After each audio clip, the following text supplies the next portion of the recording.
প্রিয় প্রশিক্ষণার্থীগণ, আশা করি আপনারা সবাই ভালো আছেন। আজকে আমরা পরিবার পরিকল্পনা পরিদর্শক তত্ত্বাবধান ব্যবস্থার অত্যন্ত গুরুত্বপূর্ণ একটি অংশ নিয়ে আলোচনা করব। আপনারা যখন আপনাদের সফটওয়্যার লগ ইন করার পর যে পেজটি আসবে, এই পেজটি হচ্ছে হোম পেজ। আপনারা অলরেডি এগুলো সম্পর্কে জানেন। এখন দেখবেন এই হোম পেজের যে মাঝামাঝি যে প্যানেলটা আছে, এক নজরে পরিবার কল্যাণ সহকারীর অগ্রিম কর্মসূচির অবস্থা, এই অংশটা হচ্ছে আজকে আমরা এটা নিয়ে কথা বলবো। সেটা এর মধ্যে উপরে যে দুটো অপশান আছে, সেটা হচ্ছে আপনারা পরিবার কল্যাণ সহকারী যে অগ্রিম কর্মসূচি প্রেরণ করে, সেটা আপনারা সবাই যদি আপনারা একমত হন তাহলে সেটা অনুমোদন করে থাকেন। এখন এই অনুমোদন করার উপর ভিত্তি করে এখানে দুইটা অবস্থা আছে। সেটা হচ্ছে মাসভিত্তিক অনুমোদিত কর্মসূচি, অর্থাৎ প্রথমটা খেয়াল করেন, এটা হচ্ছে আপনি আপনার যতজন কর্মী আছে, ধরেন আপনার 2 জন 3 জন 4 জন যতজন কর্মী আছে, প্রত্যেকটা কর্মীর এখানে আপনি অ্যাট এ গ্ল্যান্স এখানে দেখতে পারবেন মাসভিত্তিক অনুমোদিত কর্মসূচি। অর্থাৎ এখানে আপনার প্রত্যেকটা কর্মীর যেই কর্মসূচিগুলো আপনি অনুমোদন করেছেন, শুধুমাত্র অনুমোদিত কর্মসূচিগুলো আপনি এখান থেকে দেখতে পারবেন। তাহলে আমরা এখন মাসভিত্তিক অনুমোদিত কর্মসূচি অংশে টাচ করি। আমরা টাচ করলাম। টাচ করার পর এখন দেখেন লেখা আছে নভেম্বর 2020, আর এখানে একটা মেসেজ দেখা যাচ্ছে, সেটা হচ্ছে এই মাসে অনুমোদিত মাসিক অগ্রিম কর্মসূচি নাই। এটা হচ্ছে নভেম্বর। আচ্ছা, আমি যখন ভিডিও করছি তখন সেই ভিডিওটা হচ্ছে অক্টোবর। এখন অক্টোবর মাসে চাইলে আপনি নভেম্বরেরটাও অনুমোদন করে ফেলতে পারেন, কোনো সমস্যা নেই। এখন আমি তাইলে অক্টোবর মাসেরটা দেখি যে আমার অনুমোদিত কোনো মাসিক অগ্রিম কর্মসূচি আছে কি না। তাহলে আমি ওকে চাপ দিলাম। ওকে চাপ দিয়ে আমি এখান থেকে বের হয়ে গেলাম। তাহলে এই যে অগ্রিম কর্মসূচির মাস, আপনি চাইলে এখান থেকে ড্রপডাউনে অথবা ক্যালেন্ডার অংশে টাচ করলে আপনি এখান থেকে চাইলে ইচ্ছা মতো আপনার এগুলা আপনি দেখতে পারবেন। আপনি এখান থেকে মাস সিলেক্ট করে দিতে পারবেন, আর বছর সিলেক্ট করে আপনার প্রয়োজন মতো এখান থেকে চাইলে খুব সহজেই দেখতে পারবেন। এটাই হচ্ছে ডিজিটাল সিস্টেমের বিউটি। আপনার এগুলো আর আলাদা করে স্টোর করার প্রয়োজন নেই। আপনি চাইলে যখন খুশি তখন আপনি পুরাতন সব কিছু আপনি অ্যাট এ গ্ল্যান্স এখান থেকে দেখতে পারবেন। তাহলে আমরা এখন এটা দেখবো না, আমরা এখানে ক্লোজ করে দিলাম।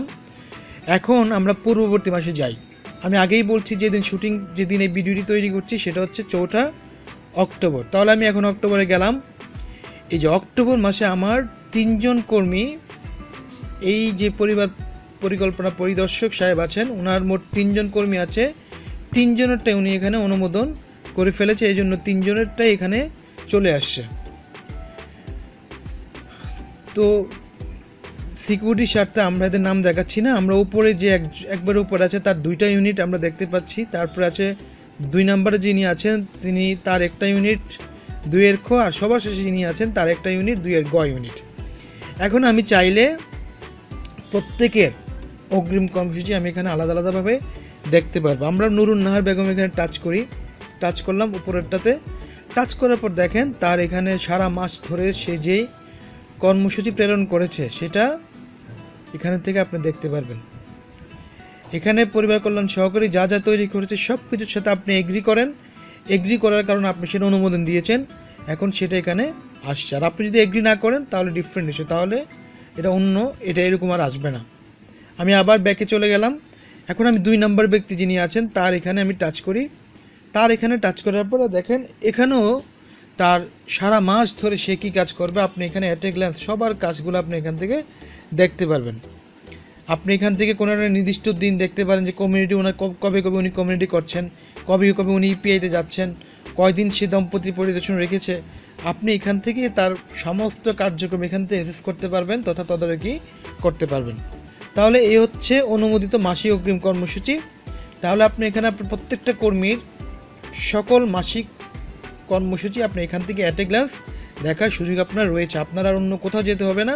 আপনি এখান থেকে 3 কর্মীর প্ল্যান সম্পর্কে আপনি ধারণা পাচ্ছেন, এবং সেই প্ল্যানের উপর ভিত্তি করে আপনি আপনার কী ধরনের তদারকি আপনি করবেন সেটা আপনি এখান থেকে দেখে আপনি সেটা প্ল্যান করে ফেলতে পারেন। আচ্ছা, তাহলে আমি এখান থেকে ব্যাকে চলে যাই। ব্যাকে চলে যাওয়ার জন্য আমি ব্যাক বাটনে টাচ করলাম। টাচ করার পরে আমার এখন গেল হচ্ছে মাসভিত্তিক অনুমোদিত কর্মসূচি। এবার আসেন তারিখ ভিত্তিক অনুমোদিত কর্মসূচি। এইটা হচ্ছে সবচেয়ে গুরুত্বপূর্ণ আমার মতে। সেটা হচ্ছে আপনি কোনো একটা স্পেসিফিক তারিখে, ধরেন আজকে 4 তারিখ, আজকে 4 তারিখে আপনার কোন কর্মী কোথায় আছে সেটা দেখার জন্য আপনার এই টুলটা তৈরি করা হয়েছে তারিখ ভিত্তিক। আপনি মাস ভিত্তিকে দেখতে গেলে হতো কি 3 জনেরটা দেখতে হতো, যে 3 জনই প্রত্যেকেরটা খুলে খুলে দেখতে হতো যে 4 তারিখে কে কোথায় আছে। আপনি 1 নম্বর কর্মী 4 তারিখ কোথায় আছে, 2 নম্বর কর্মী 4 তারিখে কোথায় আছে, 3 নম্বর কর্মী 4 তারিখে কোথায়, আপনার অনেকগুলা অপশান যাওয়ার পরে আপনি সেটা বের করতে পারতেন। কিন্তু এখানে তারিখ ভিত্তিক অনুমোদিত কর্মসূচি অংশে আপনাকে এটা একটা বাটনেই ক্লিক করলে আপনি বুঝতে পারবেন যে আপনার কোন কর্মী কোন জায়গায় অবস্থান করছে। তাহলে আমি তারিখ ভিত্তিক অনুমোদিত কর্মসূচি অংশে টাচ করি, টাচ করলাম, টাচ করার পর আবার সে আগের মতো নভেম্বর চলে আসছে। তাহলে আমরা আজকে দেখব অক্টোবর মাসের 4 তারিখ। অক্টোবর মাস দিলাম, সাথে সাথে সে ডিফল্ট স্বয়ংক্রিয়ভাবে 1 তারিখ, অক্টোবরের 1 তারিখ কোন কর্মী কোথায় আছে এগুলো সব স্পেসিফিকলি দেখা যাচ্ছে। এখন যেহেতু আমরা 4 তারিখে কথা বলছি, আমরা দেখতে চাই যে উনি 4 তারিখে কোথায় আছে। আপনি চাইলে এখান থেকে ডেটটাও চেঞ্জ করে দেবেন। ধরেন উনি 2 তারিখে তার কর্মীরা কে কোথায় আছে সেটা দেখতে চাই, ওকে দিলেন। 2 তারিখ শুক্রবার, তাদের কোনো কর্মসূচি নাই। আমি এখন 3 তারিখ দিলাম শনিবার, ওকে দিলাম। 3 তারিখে কে কোথায় আছে, তাহলে দেখা যাচ্ছে 3 তারিখে লাইলানুর কোন একটা জায়গায় আছেন।